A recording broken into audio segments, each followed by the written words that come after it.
창세기에는 하나님이 넷째 날 해와 달과 별을 만드셨다고 기록합니다. 그리고 이와 관련해서도 유대인들은 흥미로운 전설을 간직하고 있습니다. 여기서 가장 눈에 띄는 건 해를 질투하는 달의 모습이죠.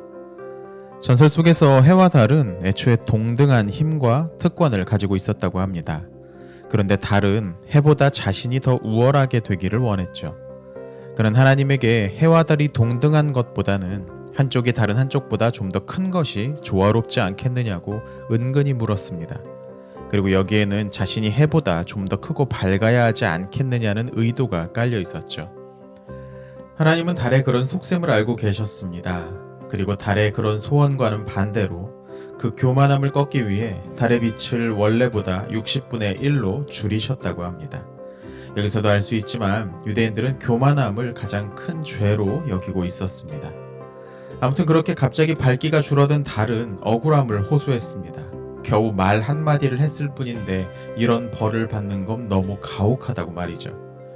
그러자 하나님은 달을 위로하시며 앞으로 올 새로운 세상에서는 달의 빛이 회복되어서 다시 해와 같이 빛나게 될 거라고 말씀해 주셨죠.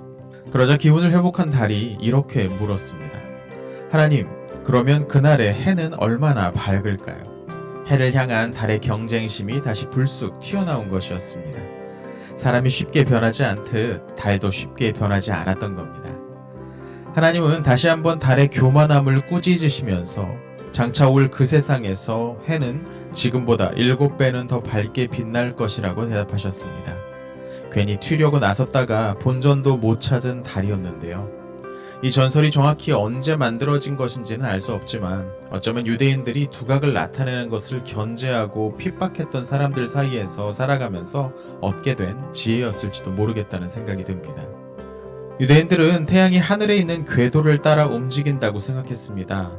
고대인들은 대개 이런 식으로 생각했죠. 태양이 자신의 길을 나설 때는 머리에 화관을 쓰고 보좌에 앉은 채로 이동한다고 상상했습니다. 마치 왕이 자신의 나라를 돌아보는 모습처럼 말이죠.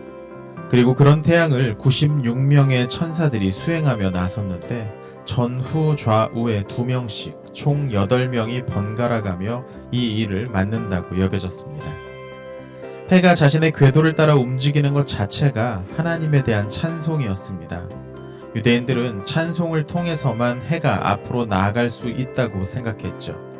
여호수아서에 해가 멈췄다는 기록이 나오는데요. 이 전설을 만든 유대인들은 이를 여호수아가 해더러 잠시 찬송을 멈추고 침묵하라고 명령한 것으로 생각했습니다. 해는 찬양을 멈췄고 그의 운행도 잠시 중단될 수 있었다는 거죠. 이들은 해가 2개의 얼굴을 가지고 있다고 생각했습니다. 한쪽은 우리가 잘 알고 있는 불로 된 뜨거운 얼굴로 이 얼굴은 땅을 향하고 있었죠. 반대편 하늘을 향한 얼굴은 우박으로 되어 있는데 이 우박으로 된 면은 반대쪽 면에서 뿜어나오는 엄청난 열기를 조금 식혀서 이 세상이 불타지 않게 해준다고 생각했다고 하네요. 하지만 겨울이 되면 해가 자신의 불로 된 얼굴을 위쪽으로 돌리고 그 반대편 우박으로 된 면을 땅으로 향하는데 이 때문에 추위가 찾아옵니다.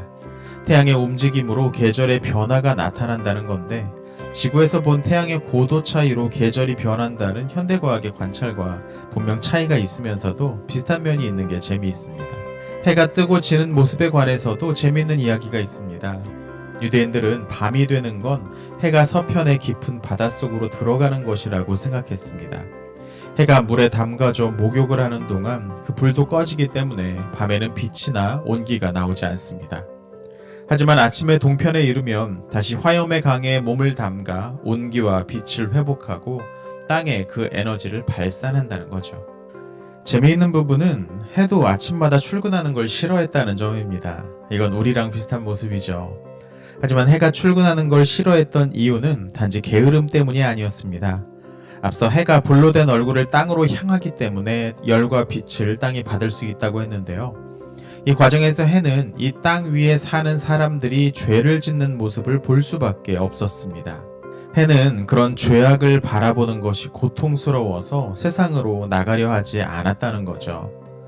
하지만 하나님은 해의 그런 투정을 받아주지 않으셨고 해는 할 수 없이 자신의 궤도를 따라 세상으로 나가야 했습니다. 인간의 죄악을 바라보는 내내 괴로웠기 때문인지 해가 질 때쯤 그 힘이 매우 약해지는데, 이건 죄가 그와 가까운 것들을 더럽히고 악화시키는 힘이 있음을 보여줍니다. 그러나 아침이 되어 해가 운행을 시작하기 전 낙원의 생명력 가득한 나무들의 잎사귀가 해 날개에 닿아서 다시 힘을 내게 해준다고 믿었죠. 이 생명의 잎사귀들의 떨림은 천상의 여러 거룩한 존재들을 깨웠습니다. 그들은 태양에 새겨진 거룩한 분의 이름을 보자마자 하나님을 찬양하기 시작하는데요. 그 순간 하늘은 온통 찬양하는 소리로 가득 채워집니다. 하지만 땅에서는 그 소리를 들을 수가 없죠. 고대 유대인들은 하늘의 천체들이 여러 개의 거대한 바퀴들과 그 바퀴 살에 연결되어 있다고 믿었는데요. 해와 바퀴가 마찰하면서 나오는 티끌들이 햇살 속에서 춤추듯 날린다고 생각했습니다. 우리가 햇살을 가만히 보면 그 안에 먼지가 엄청나게 날리는 걸 볼 수 있는데 아마 그걸 떠올렸나 봅니다. 유대인들은 이 태양의 가루들이 아이들의 병을 치유해주는 특별한 힘을 가지고 있다고 생각했다고 합니다. 한편 오늘 이야기 초반에 달이 해를 시기한 결과로 하나님으로부터 그 빛이 60분의 1로 줄었다고 했었는데요. 그렇게 빛이 줄어들면서 작은 실들이 달의 몸에서 풀려 나왔는데, 이 실들이 별이 된 것이라고 유대인들은 상상했습니다. 지구에서 보는 별빛이 달빛과 비슷한 광도를 가지고 있기 때문에 그 둘이 같은 성분이라고 보았던 것 같습니다. 오늘은 해와 달 그리고 별들이 어떻게 만들어지고 또 어떻게 움직이는지에 관한 유대인들의 전설을 살펴보았습니다. 이런 전설을 가만히 듣다 보면 그것을 만든 사람들이 무엇을 중요하게 여겼는지를 엿볼 수 있는데요. 역시 교만과 죄, 이런 것들이 눈에 띄네요. 천체의 움직임을 도덕과 윤리적인 차원과 연결해서 해석하는 고대인들의 독특한 관점이라고 할 수 있죠. 오늘 영상은 여기서 마칩니다. 구독과 좋아요, 좋은 댓글은 영상 제작에 큰 힘입니다. 다음 영상에서 또 뵙겠습니다. 시청해주셔서 감사합니다.